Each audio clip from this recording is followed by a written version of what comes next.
प्यारे विद्यार्थियों, BA part first paper first में आज हम पढ़ेंगे सत्ता, अथॉरिटी। कई बार आपको प्रशासनिक संगठन में उच्च और अधीनस्थ अधिकारी देखने को मिलते हैं। संपूर्ण संगठन में सफलतापूर्वक संचालन हेतु यह आवश्यक है किसी व्यक्ति को सत्ता अवश्य सौंपी जाए।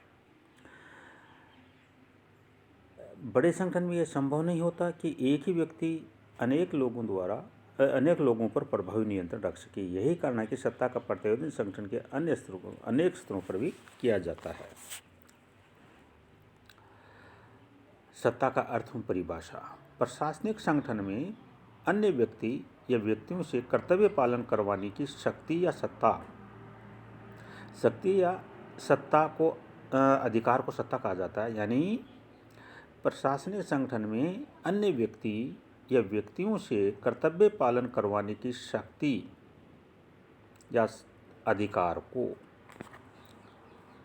सत्ता कहा जाता है। यह परम निर्णय लेने या आदेश निर्देश देने का अधिकार है। सत्ता एक संगठन को केंद्रीय यंत्र रचना है जो कार्यपालिका को संपूर्ण ढांचे पर नियंत्रण स्थापित करने और लक्ष्यों की प्राप्ति हेतु अधीनस्थों को आज्ञा देने में सक्षम बनाता है। अलग अलग विद्वानों ने सत्ता की परिभाषा अलग अलग तरीके से दी है। सबसे पहले हम देखते हैं परंपरागत या विधि संबंधी, ट्रेडिशनल और लीगल अथॉरिटी।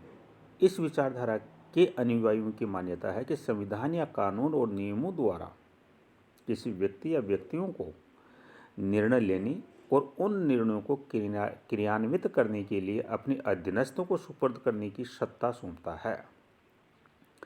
यह कानूनी या औपचारिक या वैधानिक सत्ता का आधार है।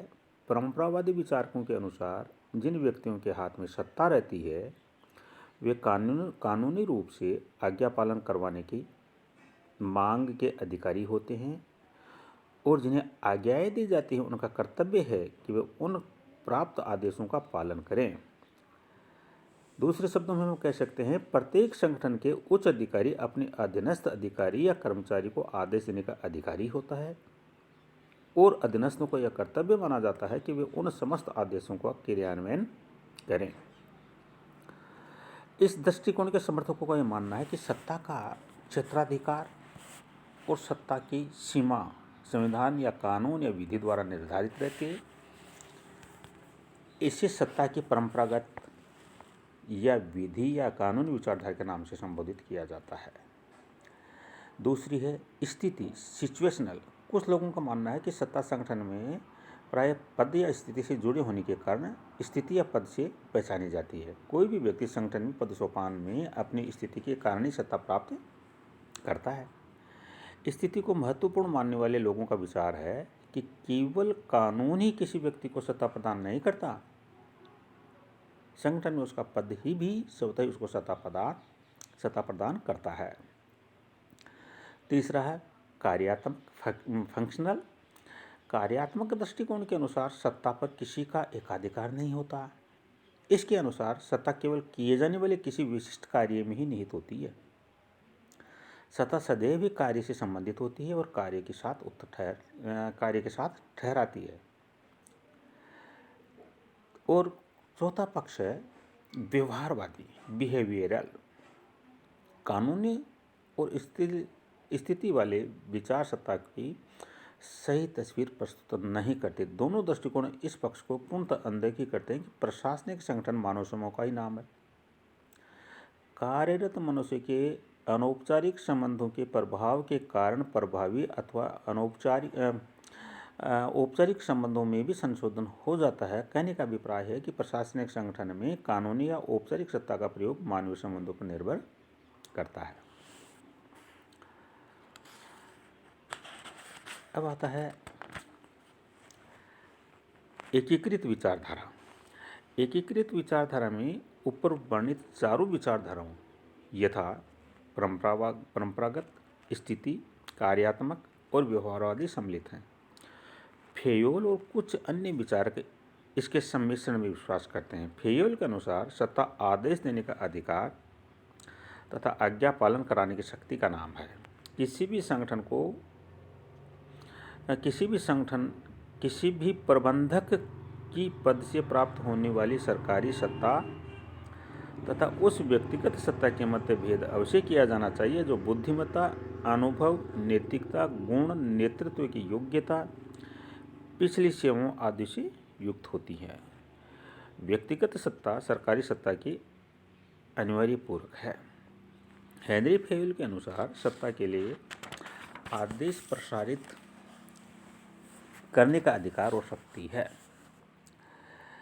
एलन भी सत्ता को परिभाषित करते समय अधिकार और शक्ति की बात करते हैं।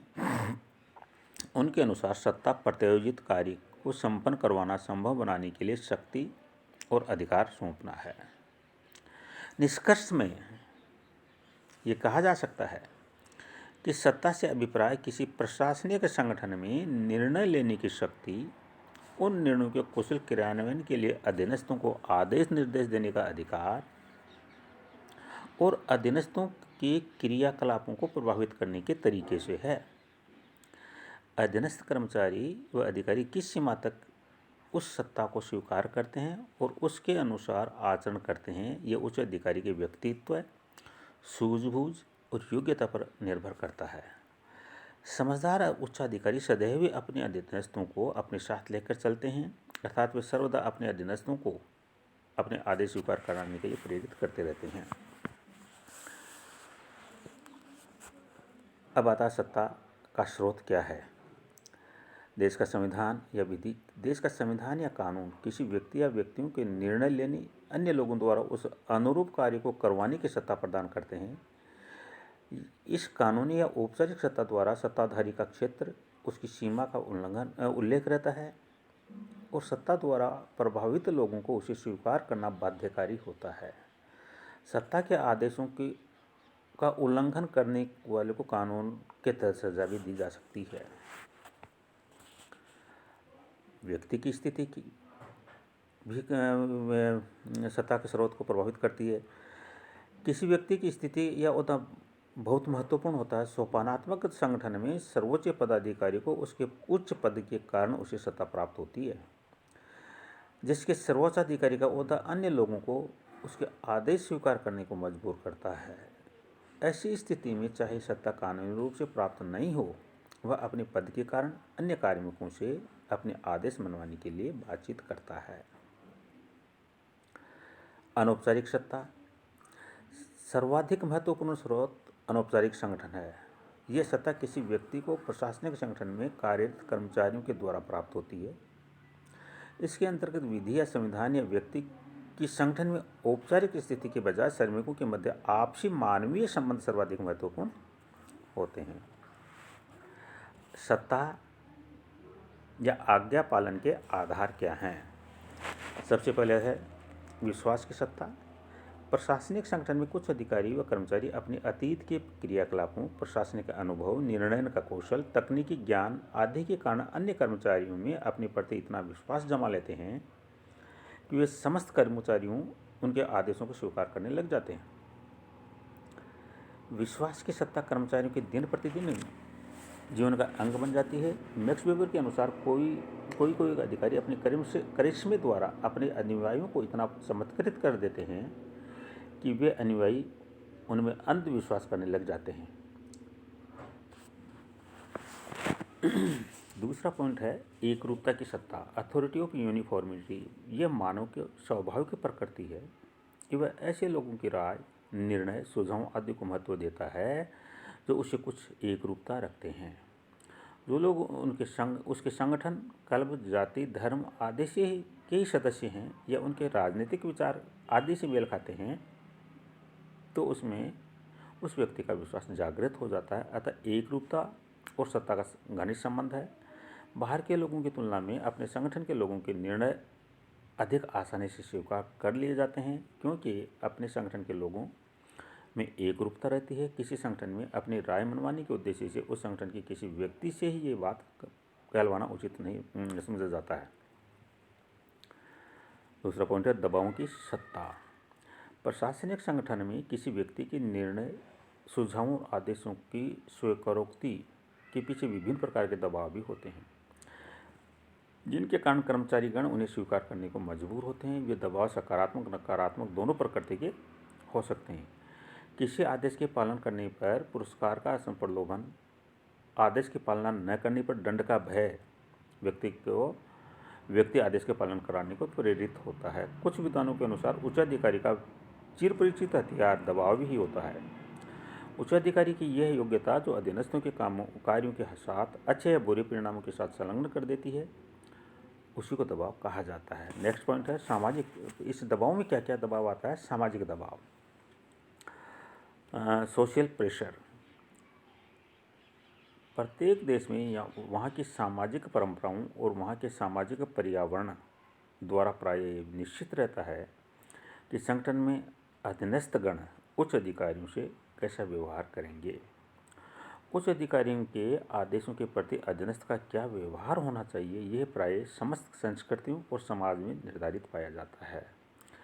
यदि उस स्वीकृत और प्रचलित सामाजिक परंपराओं की कोई अवहेलना होती है तो संपूर्ण संगठन में आलोचना का पात्र बनता है।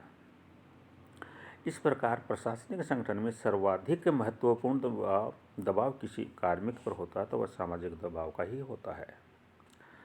दूसरा दबाव है मनोवैज्ञानिक दबाव, साइकोलॉजिकल प्रेशर। प्रत्येक आदेश का कार्मिक पर मनोवैज्ञानिक प्रभाव पड़ता है। आदेश प्राप्त करने वाले के मध्य मनोवैज्ञानिक सामंजस्य होने पर सत्ता का प्रभाव सकारात्मक पड़ता है और प्रशासन सुगम हो जाता है। लेकिन मनोवैज्ञानिक सामंजस्य नहीं होने की स्थिति में सत्ता अपना प्रभाव नहीं रख पाती। इस प्रकार मनोवैज्ञानिक दबाव का सत्ता पर अत्यधिक प्रभाव पड़ता है। फिर आता है संगठन का लक्ष्य, ऑब्जेक्टिव्स ऑफ ऑर्गेनाइजेशन। प्रत्येक प्रशासनिक आदेशों का परीक्षण इस दृष्टि से किया जाता है कि उसका संगठन के लक्ष्य से क्या संबंध है। अतः संगठन का लक्ष्य भी संगठन में एक महत्वपूर्ण दबाव की भांति कार्य करता है। कोई भी कार्मिक अधिकारियों के आदेशों की पालना इस विचार से करता है कि ऐसा करने से संगठन के लक्ष्यों की प्राप्ति में सहायता मिलेगी। आर्थिक सुरक्षा एवं स्तर। प्रत्येक कार्मिक पर कार्य करते समय आर्थिक रूप से सकारात्मक या नकारात्मक दबाव बने रहते हैं। संगठन में आदेश प्रसारित करने वाले और प्राप्त करने वाले दोनों ही औपचारिक स्थिति क्या है, दोनों की औपचारिक स्थिति क्या है, इस बात पर भी प्रभाव पड़े बिना नहीं रहता। आर्थिक दबाव किस कर्मचारी पर नहीं होता? ऐसे संगठन में जहाँ पदोन्नति के कोई अवसर न हो, वहाँ कर्मचारी पदोन्नति में रुचि नहीं रखते, वहाँ पर यह दबाव प्राय अनुपस्थित होने के कारण संपूर्ण प्रशासन शिथिल पड़ जाता है। नेक्स्ट पॉइंट है उदासीनता, इंडिफरेंस। प्रत्येक बड़े प्रशासनिक संगठन में सभी प्रकृति के लोग पाए जाते हैं। कुछ लोग प्रशासन में बहुत रुचि, उत्साह और लगन के साथ सक्रिय रहते हैं तो अन्य कुछ उदासीन प्रकृति के होते हैं। जो लोग उदासीन होते हैं उनमें किन्हीं कारण से पहल की भावना भी नहीं होती। कोई अन्य व्यक्ति निर्णय लेता है तो उसे वे क्रियान्वित कर लेते हैं। फिर जो आता है सत्ता या आज्ञा पालन के आधार में वैधानिक सत्ता। प्रत्येक संगठन का कोई विधान, नियम, उपनियम आदि होते हैं। उन्हें वैधानिक या कानूनी स्वीकृति के कारण कर्मचारी उन्हें स्वीकार कर लेता है। किसी आदेश से चाहे कोई व्यक्ति सहमत न हो, लेकिन यदि उस आदेश को वैधानिक सत्ता प्राप्त है तो व्यक्ति उसे स्वीकार करने के लिए बाध्य हो जाता है। समाज और संगठन में रहते रहते कर्मचारियों की वैधानिक मामलों को स्वीकार करने की स्वतः प्रवृत्ति बन जाती है। इसके अतिरिक्त वैधानिक सत्ता की स्वीकारोक्ति के पीछे न्यायालय का भी भय रहता है। अब हम देखते हैं सत्ता की सीमाएं क्या हैं। लिमिटेशंस ऑफ अथॉरिटी, अधीनस्थों की सीमा। Limitations of subordinates. कोई आदेश कितना भी आवश्यक व महत्वपूर्ण क्यों न हो, वह सत्ता के रूप में जब तक नहीं माना जा सकता जब तक कि आदेश दिया गया है, जिसे आदेश दिया गया है वह उसे स्वीकार नहीं करे। आदेश प्राय उच्चाधिकारी द्वारा अपने अधीनस्थों को दिए जाते हैं। अधीनस्थ कर्मचारी यदि किसी आदेश को स्वीकार ही न करे तो वह आदेश सत्ता का रूप नहीं ले सकता। दूसरा है परिस्थितियों का प्रभाव। संगठन जिन परिस्थितियों में कार्य कर रहा होता उनका प्रत्यक्ष प्रभाव सत्ता पर पड़ता है। उदाहरण के लिए एक सैनिक संगठन में कठोरता से अनुशासन और नियमों का पालन किया जाता है। वहाँ आदेश की अस्वीकृति नगण्य होती है। लेकिन एक स्वच्छशासी प्रजातांत्रिक संगठन में स्वीकृति का क्षेत्र सीमित और अस्वीकृति का क्षेत्र विस्तृत होता है। उच्च अधिकारियों के विचार, व्यूज ऑफ सीनियर्स।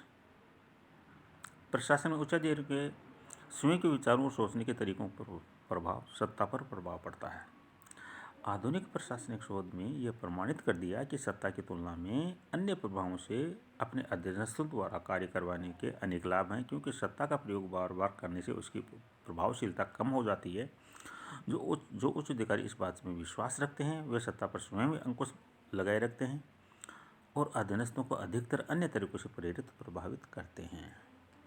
नेतृत्व की सीमाएं, लिमिटेशंस ऑफ लीडरशिप। प्रशासन में एक अधिकारी की स्थिति बस के चालक जैसी होती है और अधीनस्थों की स्थिति बस के यात्री जैसी होती है। गंतव्य का निर्णय यात्रियों द्वारा तय किया जाता है, जबकि बस चलाने का समय और उसका रास्ता बहुत सीमा तक चालक और यात्रीगण मिलकर निश्चय करते हैं। कहने का अभिप्राय यह है कि जिस प्रकार बस चालक अपनी सवारियों पर अधिक नियंत्रण नहीं रख सकता, ठीक उसी प्रकार श्रेष्ठ प्रशासक के नेतृत्व भी कुछ या अधिक नियंत्रण रहता है। निष्कर्ष तौर पर कहा जा सकता है कि अधिकारियों की सत्ता प्रायः असीमित और अनियंत्रित नहीं होती। सत्ता पर अनेक नियंत्रण सीमाएं होती हैं। आवश्यक से अधिक सत्ता के उपयोग से प्रशासनिक कुशलता पर विपरीत प्रभाव पड़ने का भय रहता है। शोध से ज्ञात होता है कि वर्तमान युग में अनेक तत्वों ने सत्ता की स्थिति पर क्रांतिकारी प्रभाव डाला है। धन्यवाद।